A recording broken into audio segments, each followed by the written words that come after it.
Assalamualaikum warahmatullahi wabarakatuh. Alhamdulillahilladzi ja'alana min ibadihil mutawakkilin.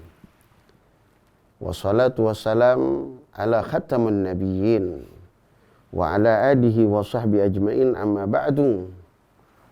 Rabbi shrah li sadri wa yassir li amri wahlul 'uqdatam min lisani yafqahu qawli. Ilahi anta maqsudi wardaka matlubi, a'tini mahabbataka wa ma'rifataka.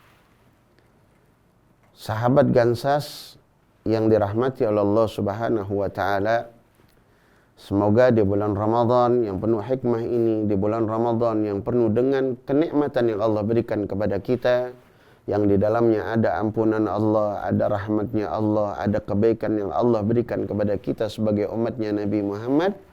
Subhanallah, semoga kita semua menjadi hamba-hamba yang muttaqin, hamba-hamba yang memiliki derajat ketakwaan kepada Allah Subhanahu wa taala.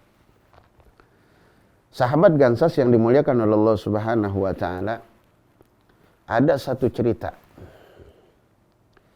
Di zaman Al-Habib Umar ibn Abdurrahman Al-Attas sahibur ratib, beliau bertemu dengan seseorang yang mana seseorang ini memiliki derajat tinggi di mata Allah Subhanahu wa taala. Jadi dikala itu Al-Habib Umar bin Abdurrahman Al-Attas sedang bermunajat kepada Allah Subhanahu wa taala, sehingga datang basyarah kepada beliau atau bisyarah atau isyarah kepada beliau bahwa, ya Umar, datanglah engkau temui seseorang yang mana orang tersebut ia mempunyai derajat yang tinggi di mata Allah Subhanahu wa taala. Lalu Habib Umar bin Abdurrahman Al-Attas mengatakan, "Man huwa, siapa dia? Dia berada di desa ini, rumahnya seperti ini, dan keadaannya seperti ini." Datanglah Al-Habib Umar bin Abdurrahman Al-Attas ke tempat tersebut, bertanya di daerah tersebut, di kampung tersebut, tentang orang tersebut. Apa jawaban orang kampung tersebut? Oh si fulan. Oh si fulan. Namun jawabannya orang-orang kampung tersebut dengan nada-nada yang tidak enak didengar oleh Habib Umar. Ada orang yang mengatakan, oh si fulan yang hidupnya tidak pernah kaya-kaya. Oh si fulan yang hidupnya seperti ini. Sehingga Habib Umar mencari-cari, ketika datang ke rumah tersebut tidak ketemu itu orang. Tidak ketemu itu orang. Karena jarak dari rumah Habib Umar ke tempat orang tersebut memakan waktu yang lama.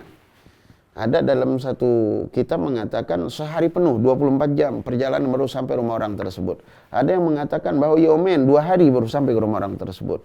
Sehingga Habib Umar pulang, tidak ketemu orang tersebut. Sebulan kemudian Habib Umar mimpi lagi seperti itu. Barulah Habib Umar datang ke rumah tersebut. Sampai ternyata rumah yang Habib Umar lihat berubah menjadi rumah yang begitu megah dalam 1 bulan. Bingung Habib Umar. Dan jawaban orang-orang tersebut berubah lagi. Yang tadinya mengatakan orang yang gak pernah kaya, sekarang orang paling kaya di kampung ini. Yang tadinya orang mengatakan orang yang pelit, ternyata hari ini mereka menjawab orang yang paling dermawan di kampung ini. Subhanallah, bingung Habib Umar. Karena kebingungannya, Habib Umar bin Abdurrahman Al-Attas datanglah ke rumah orang tersebut dan ingin bertanya kepada orang tersebut. Sampai di rumah orang tersebut, ternyata Habib Umar bin Abdurrahman Al-Attas sudah disambut oleh orang tersebut dengan jamuan yang begitu hebat. Lalu Habib Umar bertanya, "Wahai Tuan, sebulan yang lalu saya ke rumah Anda, dan rumah Anda dalam keadaan yang biasa-biasa saja.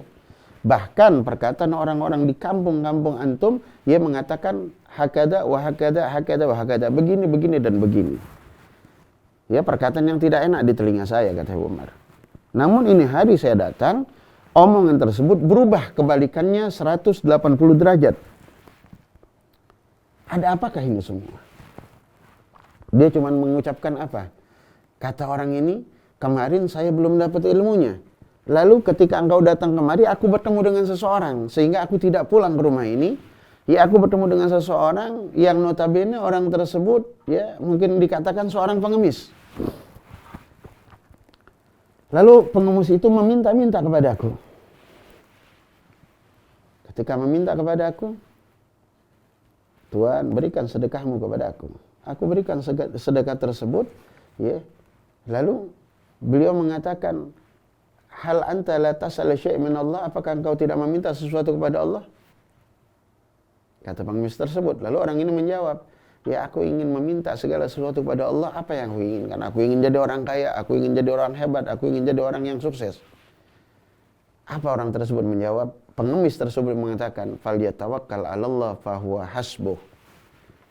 Maka bertawakal engkau kepada Allah, biarkan Allah yang urus itu semua.